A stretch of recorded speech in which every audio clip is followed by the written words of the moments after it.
સુરત શહેરના એક સામાજિક અગ્રણી દ્વારા જિલ્લા કલેક્ટરને આવેદનપત્ર પાઠવીને ચીફ જસ્ટિસ ઓફ ઇન્ડિયા દ્વારા બેરોજગારો અને કરાયેલી વિવાદાસ્પદ ટિપ્પણીઓ વિરોધ નોંધાવ્યો છે।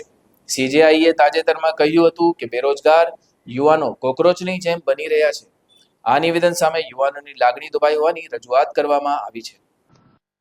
સામાજિક અગ્રણીએ જણાવ્યું કે હાલ દેશમાં બેરોજગારીની ગંભીર સ્થિતિ છે અને સરકાર પૂરતી રોજગારી આપવામાં અસમર્થ છે। આવા સંજોગોમાં યુવાનો સ્વરોજગાર અને મીડિયા ક્ષેત્રે પોતાનું યોગદાન આપી રહ્યા છે। તેમણે કહ્યું કે પત્રકારત્વ એક સન્માનીય વ્યવસાય છે અને યુવાનોની મહેનત અને સમર્પણનું અપમાન કરનારું આ નિવેદન અસ્વીકાર્ય છે। આવેદનપત્રમાં માંગ કરવામાં આવી છે કે વિવાદિત નિવેદન બદલ યોગ્ય કાર્યવાહી હાથ ધરવામાં આવે, જેથી ભવિષ્યમાં આવી ટિપ્પણીઓથી કોઈ વ્યવસાય કે સમુદાયની લાગણી દુભાય નહીં। કોકરોચ બનીને એટલા માટે આજરોજ સુરત કલેક્ટર કચેરી અમે આવ્યા છીએ।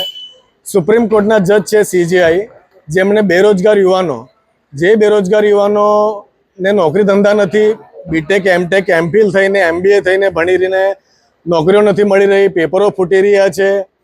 જે બેરોજગાર યુવાનો આગળ આવીને સરકારના વિરોધમાં સોશિયલ મીડિયામાં અને ઇન્સ્ટાગ્રામ પર ફેસબુક પર અવાજ ઉઠાવી રહ્યા છે।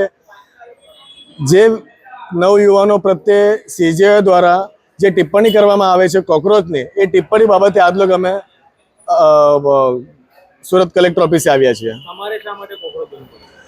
કોકરોચ એના માટે બનવું પડ્યું કે જ્યાં જ્યાં અમે લોકો સવાલ પૂછીએ છીએ ત્યાં અમને જવાબ નથી મળતા। કોઈ પણ તંત્ર હોય, ભ્રષ્ટાચાર તમામ જગ્યાએ વધી ગયો છે।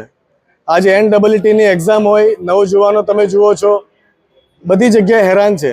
સરકાર હેરાન કરી રહી છે, પોલીસ તંત્ર હેરાન કરી રહ્યું છે, પબ્લિક રોડ પર રખડી રહી છે અને નવયુવાનો જે માર્કેટમાં સમાજમાં સરકારનો જે વિરોધ કરી રહ્યા છે એ બાબતે આજરોજ અમે અહીં આવ્યા છીએ।